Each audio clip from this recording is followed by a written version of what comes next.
So yeah, hi. I know it's cool to close off the summer school by being the last presentation. At the same time, after lunch, I know it's a bit difficult with the glucose spike. I also feel sleepy just standing here, but I'll try to my best to be as interactive as possible. So ask questions. Don't hesitate to interrupt me if you have questions. As Rod-Louis said, I will be talking about low code and AI. AI, you know. Do any of you know low code, this term? Do you know low code tools, low code platforms? Is this familiar to any one of you? Yeah? Have some examples of low code tools, maybe? I think one is like N8N. Yeah. It is Okay. good to know. Yeah. Just dragging boxes and create code this way or a program. Okay. Okay. I will, for those that don't know low code tools, I will define them quickly enough. But this presentation will be about the approach called low code, applying it to create applications, but also smart applications that includes creating AI components. But also vice versa, we also use AI in our low code process. So this will be a bit clearer to you during the presentation. So I plan to do a 40-minute presentation, so not too long of speaking.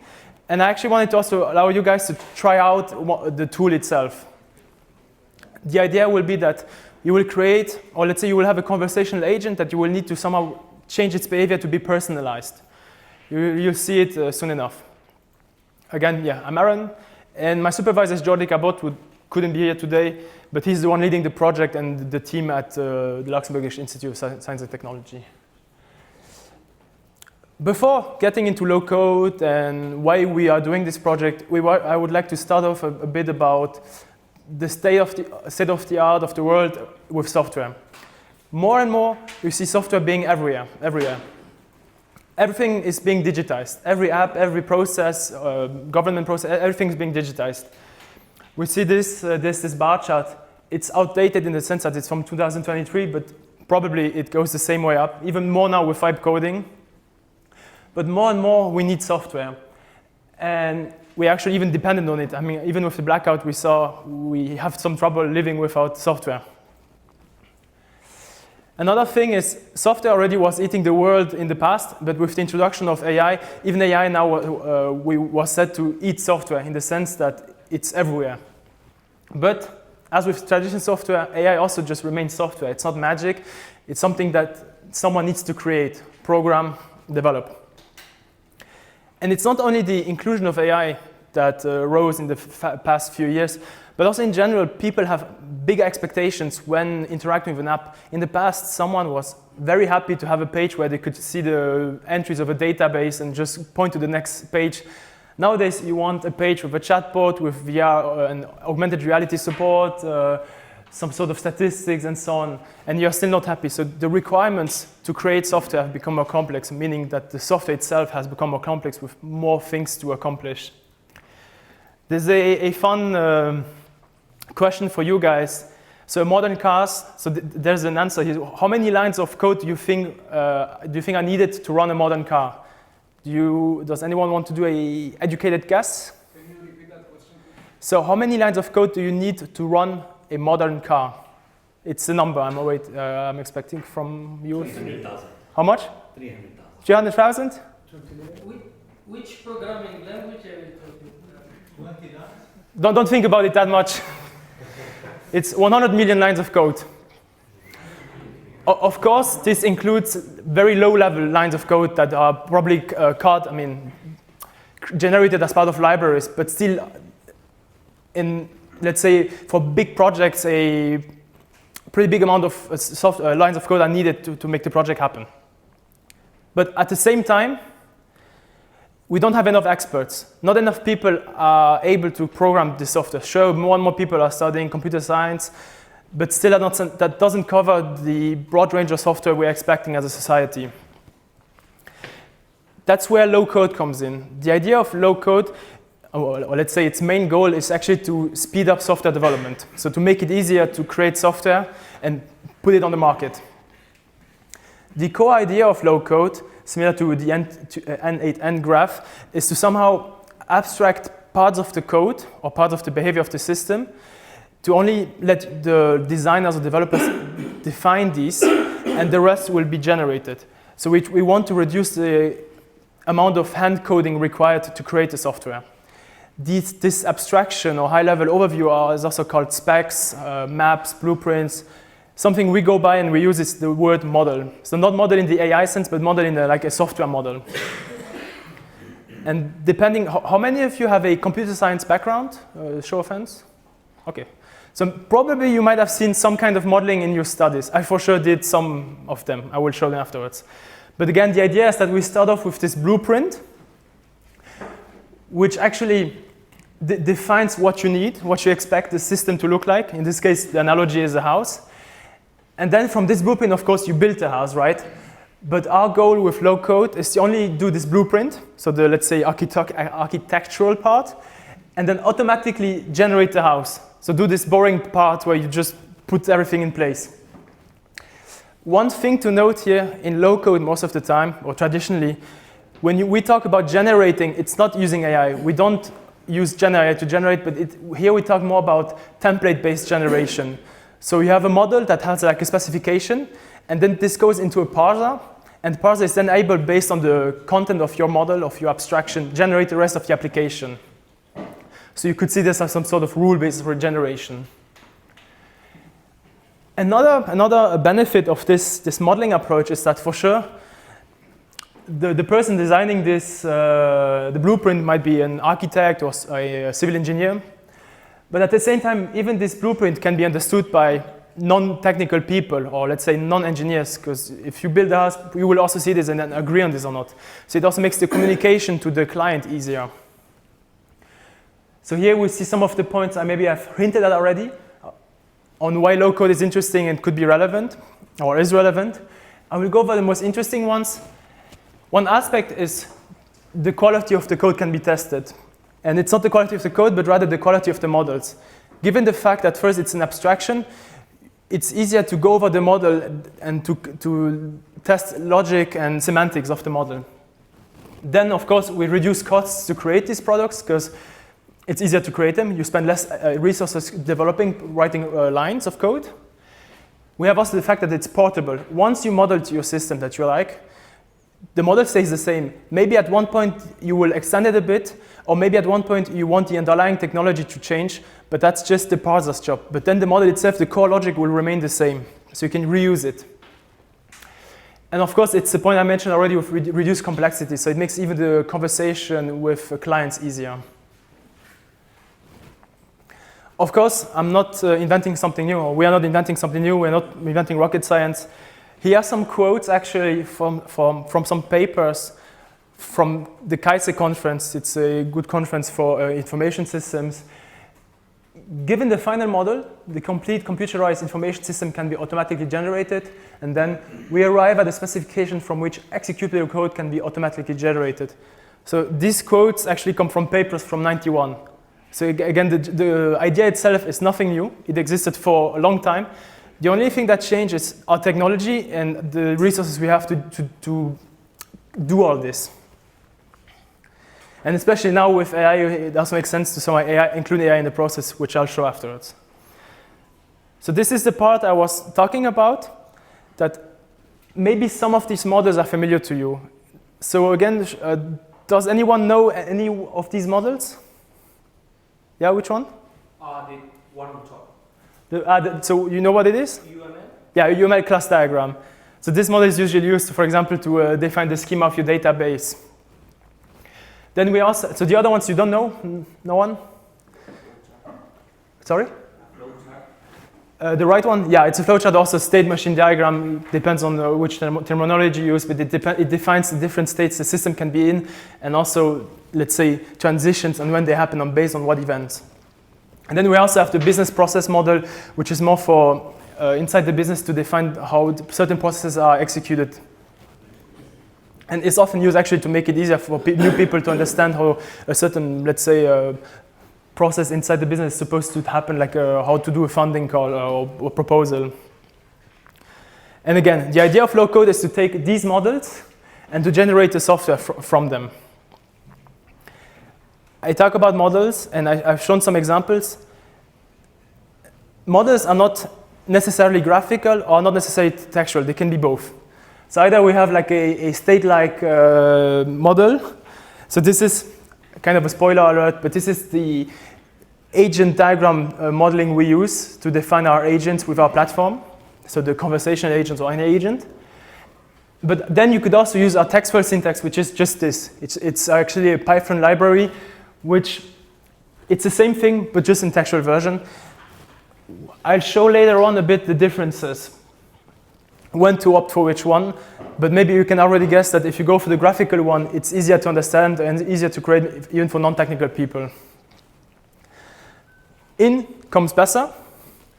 So BESSA is an acronym that stands for Building Better Smart Software Faster. It's the project the team is based on. Let's say it's the main project of the team. And the initial idea of BESSA was to be this low-code tool or low-code platform that combines different modeling perspectives to create smart software. What I mean by this, when the project was drafted, you had some low-code tools that were kind of doing an okay job at doing one, let's say, application. So maybe like the graphic user interface or maybe a database. But usually those were already, they didn't include different, let's say, components into the same application. So if you wanted to create an agent in your application, you had to go to another tool and just include it via like a third-party API connection. So again, the goal of BESSA was to put everything in the same place, but also to be open source, because these low-code tools outside of BESSA, they are commercial. So they don't want you to get the code. So if you want to move to another platform, well, you have to start from scratch. Our let's say, philosophy was to not do this and let everyone use the models how they want and generate the code that they want and keep it.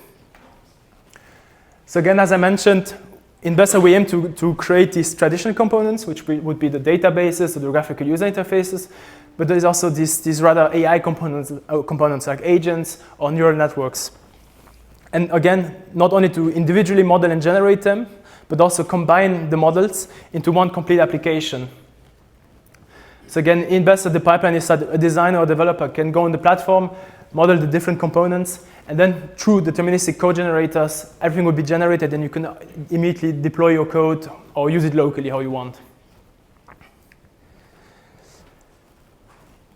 Any questions up until now? Okay. As this is a summer school on more AI or responsible AI, I will focus more on the, let's say, AI part. So in this case, it's in BESSA modeling agents. As I hinted at a bit earlier, we actually have this agent modeling language that's graphical.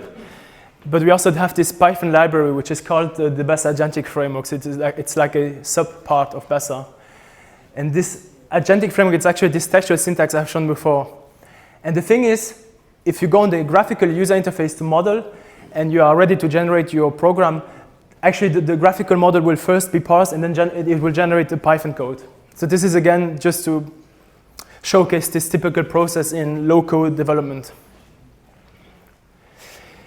We have some ideas that we wanted to fulfill with the BESSA agentic framework. Of course, first, it's open source. Then we focused on multimodal interactions. So the agents you create with BESSA should be able to write, but also talk, exchange images, even go to vision models or gestures at one point. The logic itself, though, that's a bit a different thing that most people probably are not used to anymore nowadays. It's to follow this state machine-like environment. A lot of people that include, let's say, agents or chatbots in their web pages, like a commercial page or like a government page, I often see, at least in Luxembourg that's the case, I can't speak for other countries, I see the chatbots being just like an LLM with a lot of context prompts injected into it to make sure it doesn't go outside of its prompt, but still somehow you can still manage to get other answers from the LLM, even generate code if you want. Our idea with BESSA is to kind of allow the designer to decide where states or, let's say, behavior should be forced or controlled and where it can be more open. So we allow both, which I'll show afterwards. But that's why also in BESSA, the BESSA agentic framework, we allow for both. We have a support for different AI systems, so AI APIs, so OpenAI, Hugging Face, and more. Of course, you can also connect your chatbot to a database, or we also support RAG actions, meaning that if you have a database that consists of files, PDFs, you can add it to the chatbot, and then the chatbot will be able to give you an answer based on these files. So again, going back to this state machine-like model, The idea is to model the behavior of the agent. So maybe we have an initial state. So the agent is waiting for a message from the user. And then any kind of event that was modeled, so in this case a user message, will trigger a state jump. At this stage, if I say hello, the hello intent, meaning that I recognize that the user greeted me, I will go to the hello state. Then in these states, actions are executed.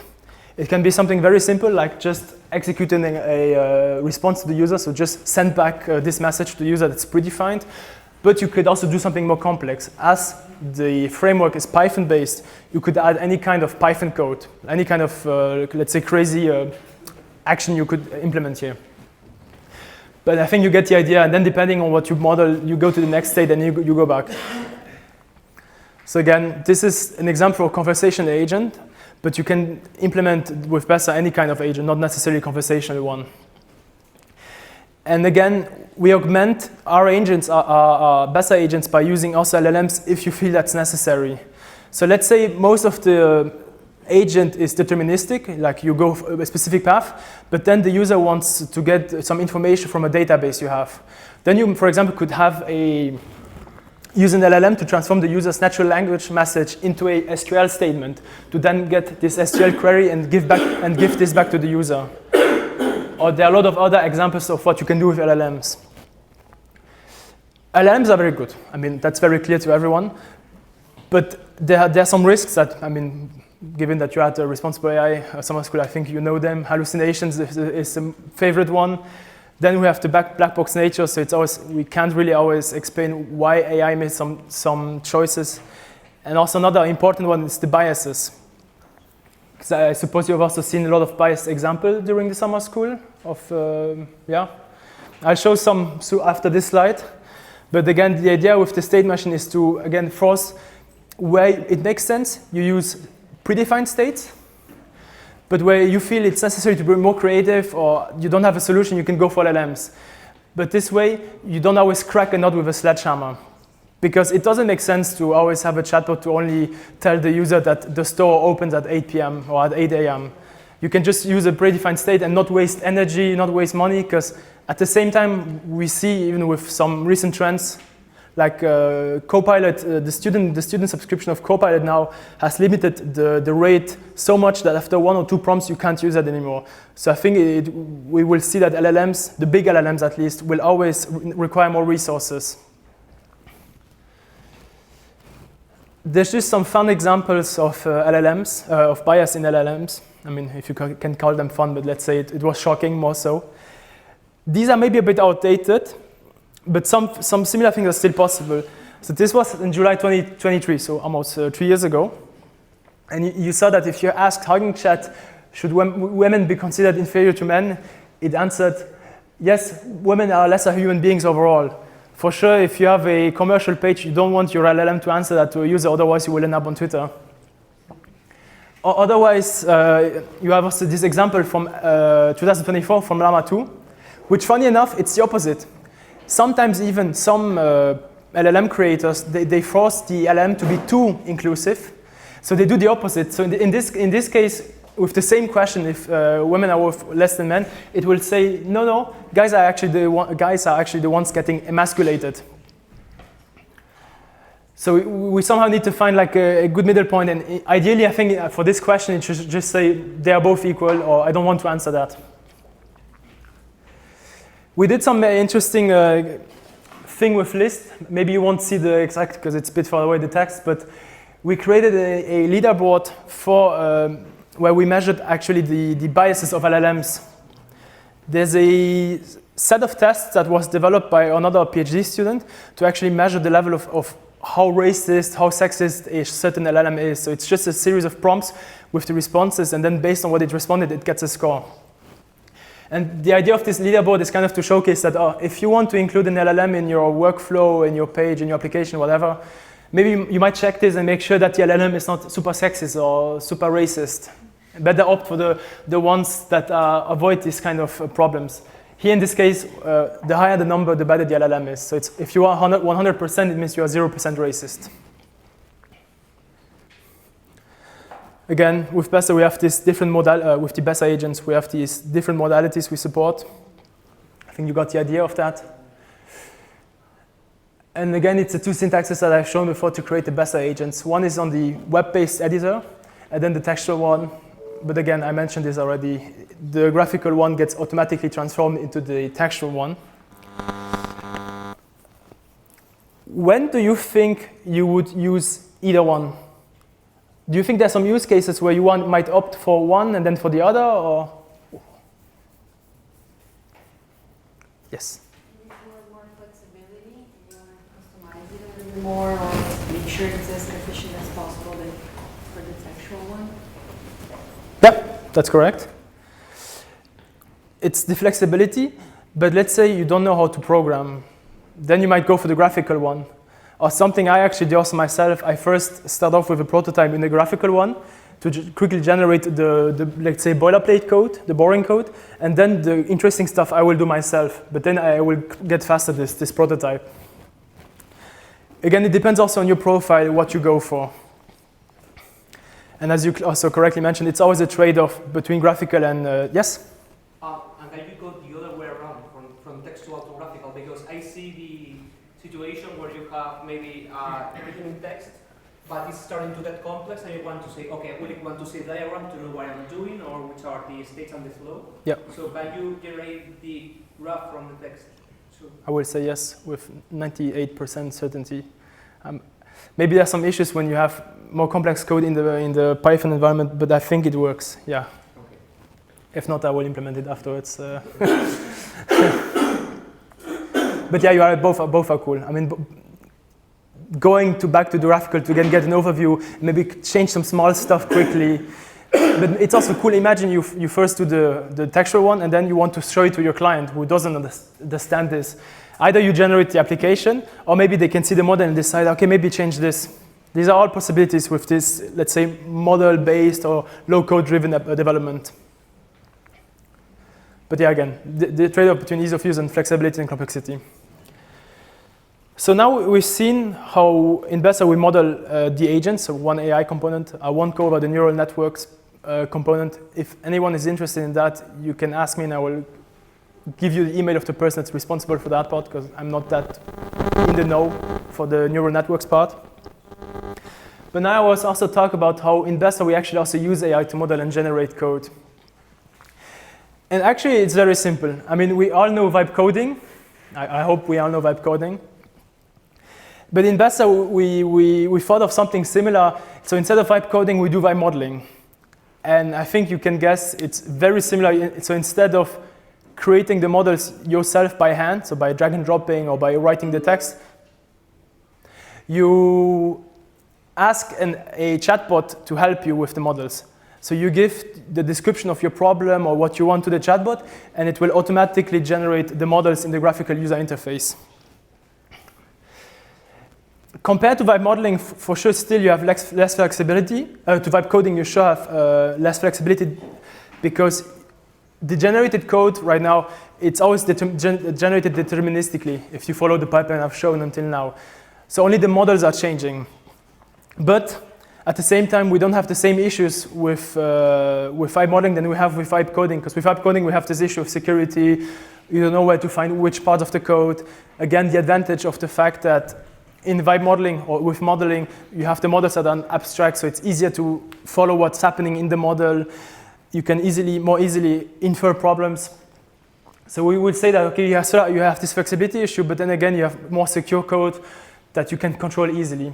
In the end, the code you generate is as good and safe as the generator you define as a developer.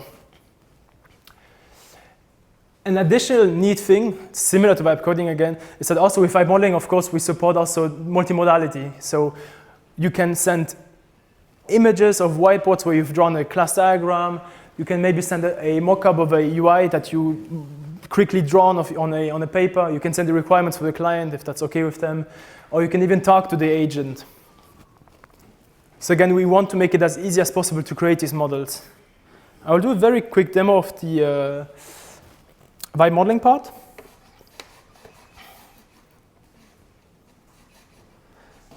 So So this is actually the Basa platform, the editor, which is, by the way, accessible by everyone. So it's not like hidden behind some sort of SSH.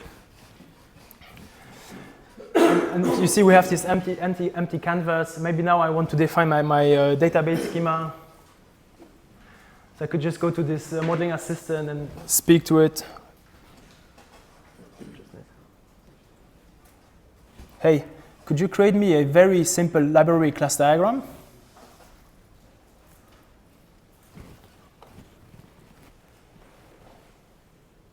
Yeah, kind of what I said.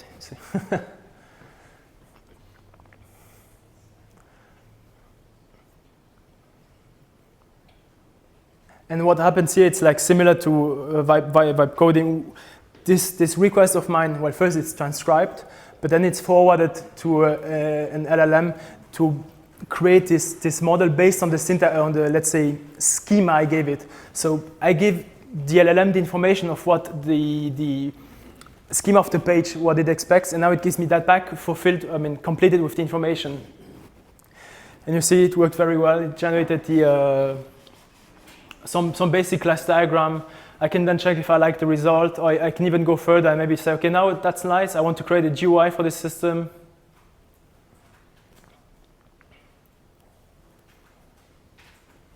Here I can decide between auto-generating or LLM-generated. So auto-generated will just look at the class diagrams and do some deterministic generation.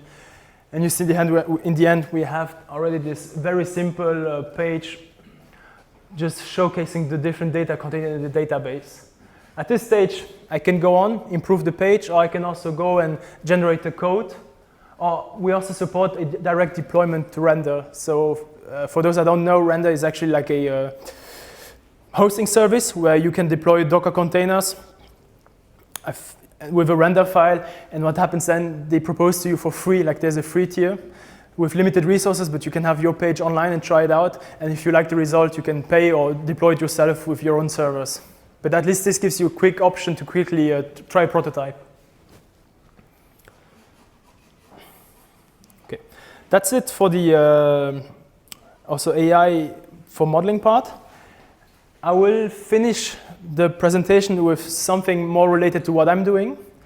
So in general, my expertise, or let's say my focus in my PhD is how do I define the specifications or the models to let a system know that it should be personalized. So what kind of models are needed to create a personalized user interface? Is this familiar to you, personalization of user interfaces? Show of hands, no one? Okay, good. So then I can do a small definition. So I will present to you now a pipeline that will be published soon. But I will first give an idea or quick idea of what personalization is. This is specifically to conversational agents because the work I've done now was for conversational agents or chatbots. But in theory, the idea of personalization applies to any kind of user interface. And the idea of the pipeline should also be expanded to other user interfaces, but right now it only covers chatbots. But when you create a user interface, for sure you will have, or let's say you create a chatbot, you will have multiple people using it. So it won't be only one person using it, but multiple people with different profiles, meaning that each person will kind of have their own characteristics, attributes defining them. But usually in software development, at least if it's not a big project, the chatbot will only be, let's say, made for one specific type of user. So if I'm a software developer, I will do a chatbot that only speaks Luxembourgish. For sure, that's cool for the Luxembourgish-speaking people, but then the people speaking only English or people that actually want like a speech interaction, not a textual interaction, they might feel not included. So this leads to an optimal experience for some people, like for the guy in the middle. But it might be suboptimal for other people, or even not inclusive because they can't access the application if they can't really use it. So that's the whole idea of personalization. So with personalization, we actually want to provide a personalized experience to the people using the chatbot, the user interface, the application, making sure that they can use it to the fullest, enjoy it as much as they can given their profile, And this has already been shown. I mean, personalization is not a new topic. It's been existing for long, 30, 40 years already, even 50. But again, the technology was not the same that like so long ago than now. So now we have more possibilities to do stuff with personalization. But in the end, this improves the user experience, but also again makes interaction more engaging and more inclusive, making the people want to go back to your application. But as I mentioned, it's difficult to develop these systems. It's already difficult for developers to think of all the different user profiles you want to target. So all the kind of users that need to be accustomed to. And even more for non-technical people. So I'm pretty sure non-technical people right now get shot in the dark, but they won't be able to create a personalized chatbot. And at least I don't know any tool that makes it easy for you to do so. So the goal of this work that I've done was to look at how I make this process easier. So the creation of personalized agents or chatbots easier, even for non-technical people. That's why I also play around with the terms developer or designer, because in that sense, a non-technical person that doesn't know how to program might not necessarily be a developer, but rather a designer. So we have this, that's why I proposed this pipeline. I know it's a lot of information right now, but I will go over the single steps briefly. But as always, it's the same principle of flow code or model-driven engineering. We first define these abstract models. The particular thing in my pipeline is that I also add in a first personalization step to do some part personalization. I will explain what I mean by that soon. Then I do the final generation of the code where the application can be started, and then you'll have a personalized experience depending on what you predefined. For step one, it's the models. We have the same agent model I've shown before, nothing new. Another addition or contribution for this pipeline was the user modeling language. For now, the idea of this language is that at design time, you will be able to kind of specify what the characteristics are of the end user you want to target. So if I have a gym bot, so a bot that's supposed to give you exercise to get muscles, maybe someone that is paraplegic, so that they cannot use their lower body, might not be able to get the same should not get the same recommendation as the default person. And then we have also this form-based way to specify adaptations. So based on what I modeled here I will define the rules and what should be applied to the chatbot so that at runtime it will provide a personalized experience for this person. The reason to go for a form-based approach was again the feeling that this is the easiest way for non-technical people or people in general to define these kinds of attributes or features of the agent. Now for the actual personalization, so how it's implemented. One thing to note is that we have different kinds of personalization, or let's say the personalization we need to do requires different strategies. For sure, if you have someone that would like to have a bot that speaks to them, speech is only a feature you turn on. It's not something you have to AI generate. Meaning that only at runtime with an if statement would be enough to generate this feature. But then also you have these textual attributes of the chatbot. So this could both be like a predefined message or an AI-generated message, but these are not so deterministic. Like I don't know deterministically how I would make a message, let's say, more formal or more verbose. I don't think there's a deterministic way, or at least not an easy accessible one. So for that thing, as I mentioned, in the agents, I talked about it before, I didn't make it too clear, but the agents, you can do the predefined responses in the graphical overview, but also these AI responses. So the idea is that we have two personalization steps. In the first personalization step, we will only tackle the predefined messages, meaning the ones defined here that I, at design time, predefined for the user to see. So in this step, I will do a first round of personalization and then show them back to the designer. So in the graphical modeling interface, the designer will see the result of this initial personalization. The idea of this, which I don't remember if I show it. Yeah, well, the idea of this, again, is to allow the designer to verify that the LLM that generated the adaptations will not add some offensive content. I will show an example of offensive content that I managed to get out of an LLM 1 month ago. But then again, in step 4, we have this deterministic personalization where we just For the features, we turn them on. And for LLM calls that are made during runtime, we append the fitting context to the LLM calls. Meaning if I have an LLM call, I give the user's message, but also a description of what the user expects as a response or the style. So again, this whole process is depicted here. Where if I have a model, an agent model with static and LLM replies, first with the static message replies, I will call an external AI tools on LLM to do the personalization. And how do you guess I do the personalization with an LLM? Like, do you have any idea? That would make sense. But if you don't, for example, don't have a problem using models that are not fine-tuned, they already provide good enough results without fine-tuning. Then, of course, we could go into what Rajit was mentioning this morning about having this LLM that's more and more gets to know the user and is able to provide an adapted response. But that's something, again, more complex. But essentially, it's a very simple prompt, very naive, actually. But there are papers that show that it works and the results are actually worth it. That you just give the message and you ask it to adapt it to correspond to certain features. And then for the second part, again, it's a deterministic part. Here it's not much to say. We just, in the code generation, append the necessary code bits. And that's that. Here is just a final example I wanted to give you. So 1 month ago, I asked ChatGPT to adapt a message to a certain profile. The message is, hello, sir, how are you doing? I ate a schnitzel today. In the first iteration, I asked it to adapt the message to conform to a white American. And you see the result, if you can read it, I will read it out loud. It's something very casual, let's say normal. Hey man, how's it going? I had a schnitzel today.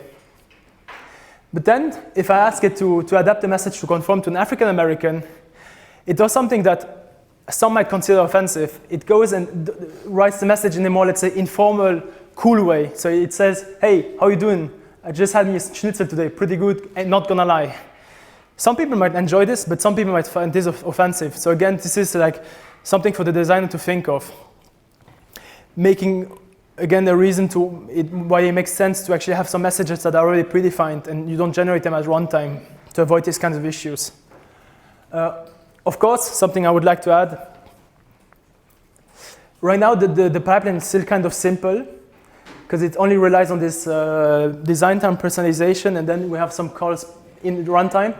But you could also actually, in the runtime, so if you want to have an AI-generated response, something typical is that you have some LLMs as judges, so that when a message comes back from the LLM that's supposed to be adapted, you can catch it and be like, oh wait, this can be offensive, let's just send back the original message. Again, this comes with the risk of additional cost and waiting time for the user, so it's always dependent on how much resources and time you can waste of the user before making them want to switch to the ChatGPT platform.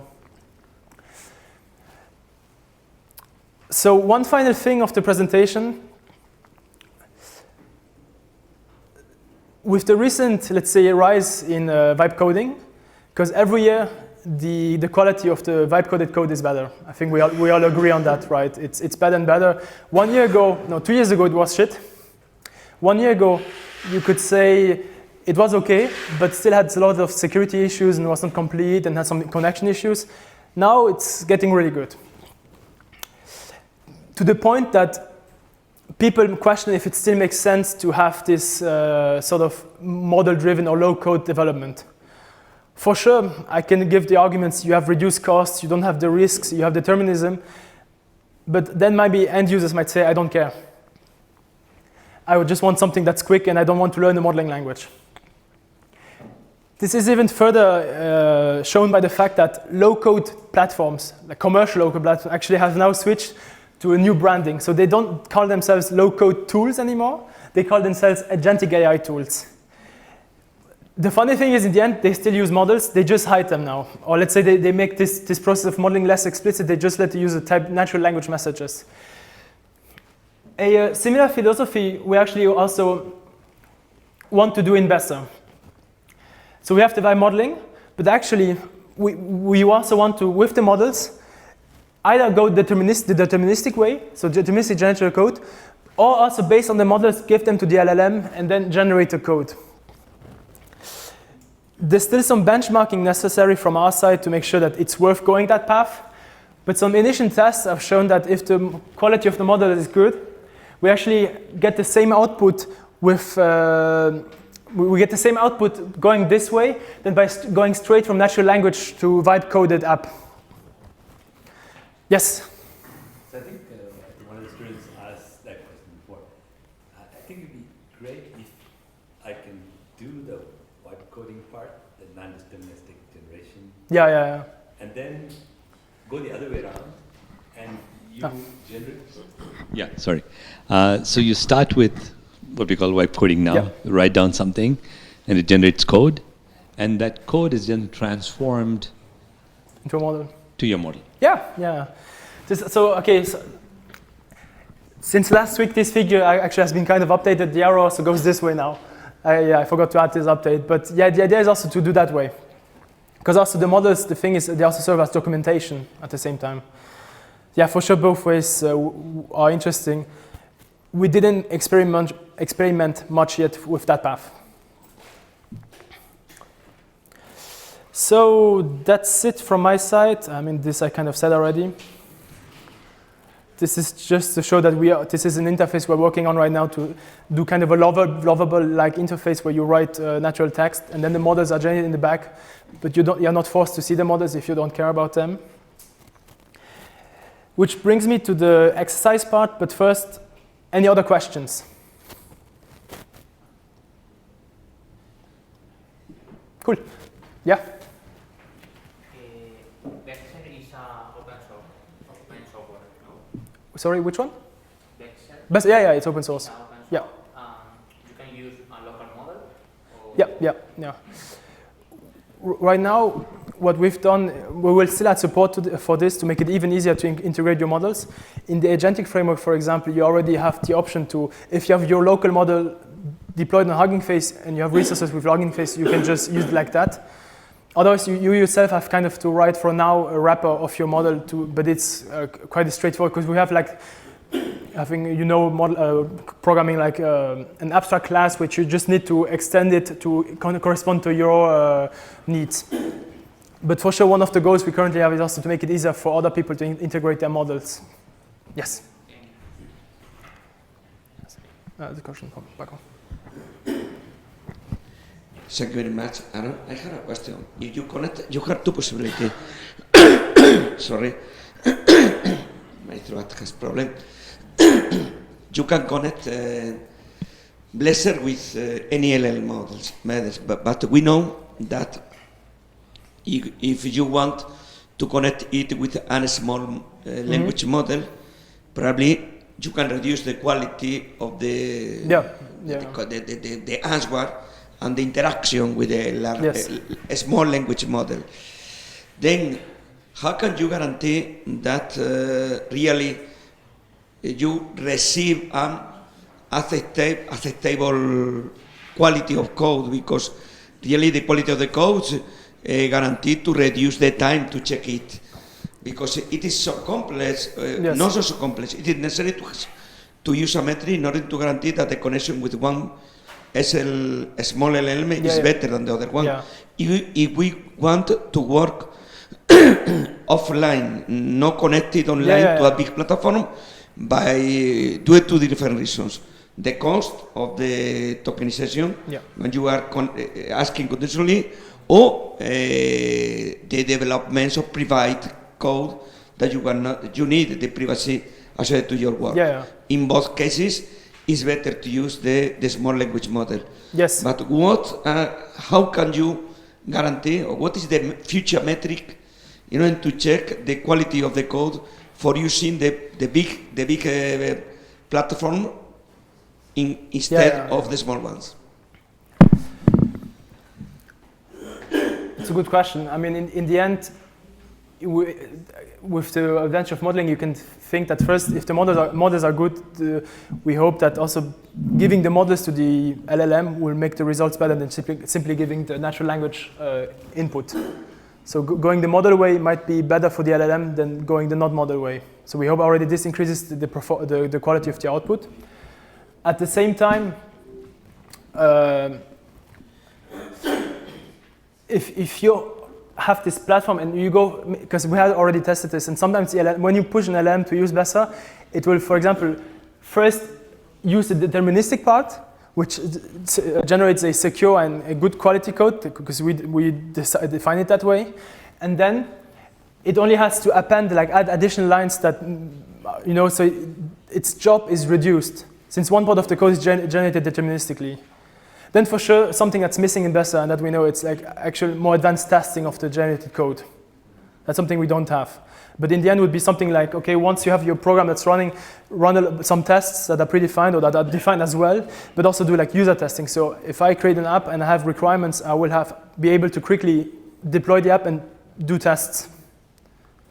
That's the best approach we could have right now. Thank you very much. Really, there are two different aspects, the coding versus the modeling. Yeah. In any case, we need the metrics in order to guarantee in all cases, we need the metrics in order to guarantee the quality of course. of the feedback with the language model in order to take the decision to use them and to guarantee the quality of the final results. Thank you very much. Any other comment, question? Well, thank you very much. Okay, so now I still have the exercise that I would like you guys to do if you want to. So yes. It's a sign. Okay. So this exercise will let you try the pipeline I created, and it's a bit of a selfish request because you will interact with the pipeline. So that's already great if you could do that. You will find the instructions on this GitHub page on Lab 7. The thing is, at the end of the instructions, there's an optional survey you can fill out to evaluate the usability and usefulness, perceived usefulness of the platform, or let's say this personalization aspect. So again, no one is forced to do it, of course, and then if you consent, you can fill out the survey. But it would mean a lot to me and help me a lot in my PhD to actually, if you would like to fill out this survey at the end of the instructions. I can show it quickly.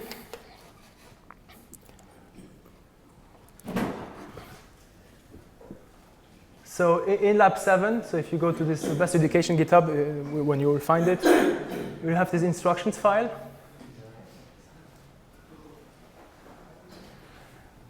And they're very detailed. I think it should be clear if you follow them. You could ask questions if you feel the need. It should take around 30 minutes to complete. But again, the idea is that you are like, let's say, a designer, and someone asks you to create a gym bot. And as I mentioned earlier, the gym bot, it can recommend exercises, but the idea is that it should not recommend the same thing to everyone, or it should adapt its behavior based on the person I'm talking to. Because otherwise, if I tell the guy that can't use his legs to do squats, that would be a bad recommendation. So again, I would be very happy if you could try out the pipeline, give feedback, and ideally, if you want, you can fill out this survey at the end, which you'll find here. Thanks. I'll go by the rows and check out on the individuals if there are any questions. Okay, thank you very much.